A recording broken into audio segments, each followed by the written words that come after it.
হিপবাথ বা নাভি স্নান। স্বামী চিন্ময়ানন্দ সরস্বতী। একটি বাথটবে বা জলের গামলায় পা দুটি বাইরে রেখে, একটু হেলান দিয়ে বসে, ভিজা গামছা দ্বারা সমস্ত তলপেট ও কুঁচকি প্রভৃতি স্থান ধীরে ধীরে মর্দন বা ঘর্ষণ করলেই হিপ বাথ বা কটি স্নান নেওয়া হয়। এই বাথের সময় অবস্থানুসারে 10, 20, 30 মিনিট বা ততোধিক হতে পারে। নিবার নিয়ম: হিপ বাথ প্রথমত কম জলে ও কম সময় ধরে নিতে শুরু করতে হয়। ক্রমশ ধীরে ধীরে সময় বাড়িয়ে কয়েকদিনের মধ্যে নাভিদেশ পর্যন্ত জলে ডুবিয়ে বসতে হবে। এবং সময়ও 10 মিনিট হতে 45 মিনিট পর্যন্ত নেওয়া যেতে পারে। যাদের বাথটব বা গামলা জুটবে না, তারা একটি চৌকিতে বসে এবং সামনে একটি পিঁড়িতে পা দুটি রেখে ডান পাশে একটি বালতির জলে গামছা ডুবিয়ে জলসহ গামছা দিয়ে সমস্ত তলপেটটি ধীরে ধীরে ঘর্ষণ করবে। তলপেটটি বেশ ঠান্ডা বোধ হলে জল নেওয়া বন্ধ করবে এবং ভিজা কাপড় ত্যাগ করে শুকনো কাপড় পরবে।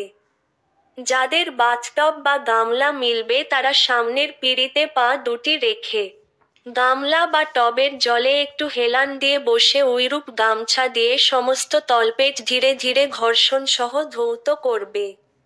এইভাবেই নাভি স্নান বা কটি স্নান করতে হয়। এই হিপ বাথ নেবার পর যাদের সর্বাঙ্গীন স্নান করার ইচ্ছা হবে, তারা ক্রমশ বুক ও মাথার দিকে জল নিয়ে, সবশেষে পায়ের দিকে জল নিয়ে স্নান করবে।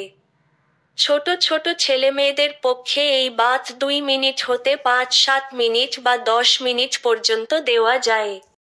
যে সকল রোগী দুর্বলতা বশত বাথটবে বা গামলায় বসতে অক্ষম তাদের বিছানার চারদিকে 4টা বালিশ দিয়ে, তারপর অয়েল ক্লথ বা আজকালের প্লাস্টিক ক্লথ দিয়ে বাথটবের ন্যায় করেও হিপ বাথ বা স্পাইন বাথ দেওয়া যায়। তাতেও সমর্থ না হলে ভিজা গামছা বা ভিজা নেকড়ার পটি পুনঃ পুনঃ পাল্টিয়ে নিলেও হিপবাথের কাজ হবে। বিশেষ করে ছোট ছোট ছেলেদের পক্ষে ওইরূপ তলপেটে জলের পটিই প্রশস্ত। তবে পটি নেওয়ার কাপড় বা গামছা বেশ পরিষ্কার থাকা আবশ্যক। হিপ বাথ বা নাভি স্নানের উপকারিতা।